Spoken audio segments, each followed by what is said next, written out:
Assalamualaikum warahmatullahi wabarakatuh. Di podcast kali ini dengan tema One Time One Choice. Hal yang sangat jelas adalah bahwa manusia tidak akan bisa membuat dua pilihan yang sama dalam waktu yang sama.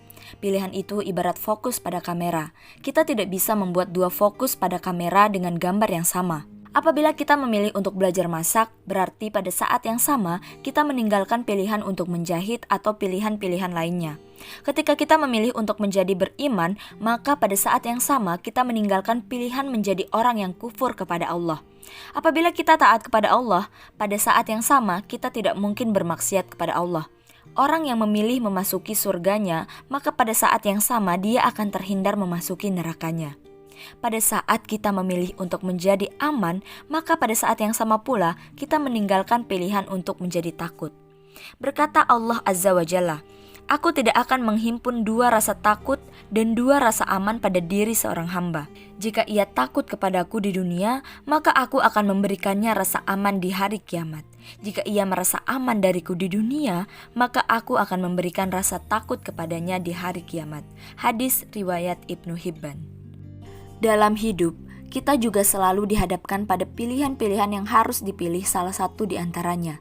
Hidup manusia senantiasa akan dihadapkan pilihan di antara tujuan dan hambatan. Apabila kita memilih untuk fokus pada tujuan, maka hambatannya tidak akan kita rasakan. Namun, apabila kita memilih untuk fokus pada hambatan, maka tujuannya tidak akan pernah kita capai. Menarik ketika kita mengamati fenomena anak-anak yang bermain sepak bola dan terluka kakinya, maka lukanya itu tidak akan membuat mereka berhenti bermain. Bahkan mereka meneruskan permainannya tanpa merasakan sakit di kakinya. Apa yang terjadi setelah selesai bermain? Anak itu meraung-raung kesakitan. Padahal saat ia bermain, dia tidak merasakan kesakitan apapun. Mengapa fenomena ini terjadi? Jawabannya adalah hidup adalah pilihan. Sama seperti Anda dan saya, dalam sebuah situasi, kita dihadapkan pada pilihan untuk melihat pada tujuan, visioner, atau pilihan untuk melihat pada hambatan, pragmatis. Apabila kita seorang visioner, maka kita tidak akan pragmatis. Sebaliknya, seseorang yang pragmatis meniscayakan bahwa dia bukan seorang yang visioner. Orang yang pragmatis selalu menjadikan realitas dan fakta sebagai pembatas dan dasar tindakannya. Sementara orang yang visioner menjadikan keinginan dan harapan sebagai pembatas dan dasar tindakannya. Oleh karena itulah seorang yang pragmatis akan selalu mengubah tujuannya sesuai dengan keadaan. Sedangkan seorang yang visioner akan senantiasa mengubah fakta agar sesuai dengan tujuannya. Oleh karena itu, wajarlah apabila kita melihat kenyataan bahwa wajah dunia ini dibentuk oleh orang-orang yang visioner dan selanjutnya akan diikuti oleh orang-orang yang pragmatis.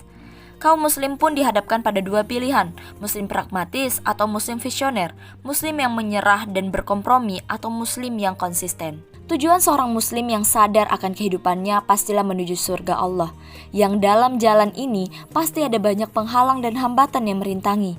Dia harus siap dimaki dengan kata-kata tidak pantas, siap dikucilkan karena mereka memegang teguh Islamnya, siap dituduh dengan tuduhan yang kejam dan sinis, siap untuk menanggung beban ekonomi karena banyaknya transaksi haram yang tidak boleh mereka lakukan, siap untuk beribadah kepada Allah dengan ibadah yang total, bahkan siap ketika nyawanya diancam dengan menegakkan perjuangan dan menyeru jihad fisabilillah.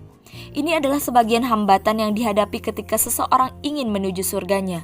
Akan tetapi, ketika dia selalu mengingat tujuannya, mengingat janji Allah bahwa dia akan menganugerahi muslim dengan surganya, maka dia akan selalu bersemangat dalam ibadahnya dan tidak menganggap semua perlakuan jelek kepadanya sebagai beban, melainkan suatu hal yang harus dijalani sebagai konsekuensi menuju surga Allah. Dia tidak akan menyerah pada realitas dan kondisi yang menghalanginya, melainkan dia akan mengubah semua itu agar sesuai dengan tujuannya, yaitu Allah Subhanahu wa Ta'ala. Berbeda halnya dengan seseorang yang tidak mengingat atau tidak mengetahui tujuannya, maka cirinya ada dua. Yang pertama, dia selalu akan mengeluh kepada Allah. Keluhannya pertanda bahwa seseorang tadi menganggap bahwa yang dia lakukan adalah beban. Dia selalu mengeluh tentang kesulitan kehidupannya, menganggap dirinya paling malang, protes atas ujian-ujian yang Allah berikan kepadanya, serta tidak qanaah atau menerima. Yang kedua, dia tidak akan istiqomah dalam kebenaran dan selalu membelokkan langkahnya mengikuti keadaan saat itu, lalu akhirnya menyerah atau berkompromi. Banyak kita saksikan kaum muslim, aktivis-aktivis Islam, tokoh-tokoh dan cendekiawan muslim yang awalnya sangat gamblang memperjuangkan Islam dan sangat terjaga perkataan dan aktivitasnya, kemudian jauh berubah setelah mereka dihadapkan pada tantangan dan hambatan yang ada. Akhirnya mereka menjadi oknum-oknum oportunis yang pragmatis sehingga sedikit demi sedikit mereka keluar dari jalur tujuan yang sebenarnya. Padahal Rasul mencontohkan dengan sangat jelas bagaimana cara berpegang pada tujuan dan menjadi visioner ketika menjawab lobi yang dilakukan oleh pamannya, Abu Thalib, yang diminta oleh kafir Quraisy untuk menghentikan dakwah tauhid Rasulullah dengan imbalan apapun. Demi Allah, andai saja mereka bisa meletakkan matahari di tangan kananku dan bulan di tangan kiriku, lalu mereka meminta agar aku meninggalkan urusan atau agama ini, maka demi Allah, sampai urusan agama ini dimenangkan oleh Allah atau aku binasa di jalannya, aku tetap tidak akan meninggalkannya. Hadis riwayat Ibnu Hisham. Sikap Rasul seperti hadis tadi menunjukkan pada kita bahwa Rasulullah adalah seseorang yang sangat fokus pada tujuan yang beliau inginkan dan tidak berkompromi dengan apapun yang dapat memalingkannya dari tujuan. Iming-iming kekuasaan, harta, dan wanita tidak membuat Rasul bergeming karena beliau sangat memahami ketika beliau mengambil pilihan untuk menghentikan dakwahnya, lalu mendapatkan keuntungan, kekuasaan, dan harta, semua itu pasti akan mengalihkannya pada tujuan awal yang sebenarnya, yaitu dakwah tauhid. Oleh karena itu, beliau sangat tegas dengan perkataannya dan menolak untuk berkompromi dan pragmatis. Kita tidak bisa menyenangkan semua orang pada waktu yang sama. Kita harus memilih untuk menyenangkan salah seorang lalu mengecewakan yang lainnya. Apapun yang kita katakan dan lakukan akan selalu menuai pro dan kontra. Memilih menjadi seorang muslim yang taat memastikan diri kita untuk dibenci oleh orang kafir. Terkadang kita menyangka kita bisa untuk mengambil dua pilihan sekaligus, mengambil jalan kompromis untuk menyenangkan semua orang. Ini tidak dimungkinkan dalam hidup. Menggabungkan diri dengan muslim yang taat mengharuskan kita untuk meningkatkan keimanan kita. Sedangkan bila menggabungkan diri pada sekelompok orang yang kafir, memastikan kita akan berkompromi dengan mereka. Paling tidak bersikap manis dan lembut kepada mereka. Hidup adalah pilihan. Kita tidak bisa memilih dua hal pada saat yang bersamaan.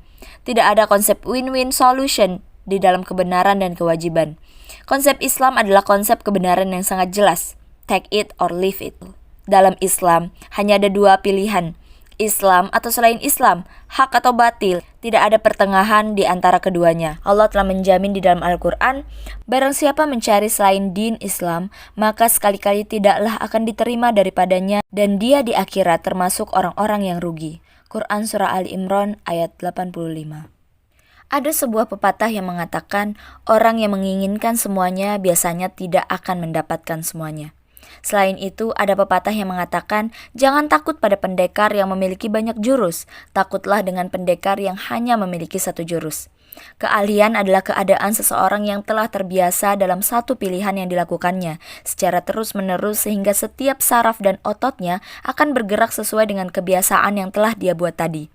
Dan telah menjadi gerak refleks baginya. Dengan kata lain, seseorang yang menginginkan semuanya berarti telah mengarahkan hidupnya menjadi tidak terbiasa dalam satu hal. Dengan kata lain, orang ini kita anggap tidak memiliki keahlian spesial.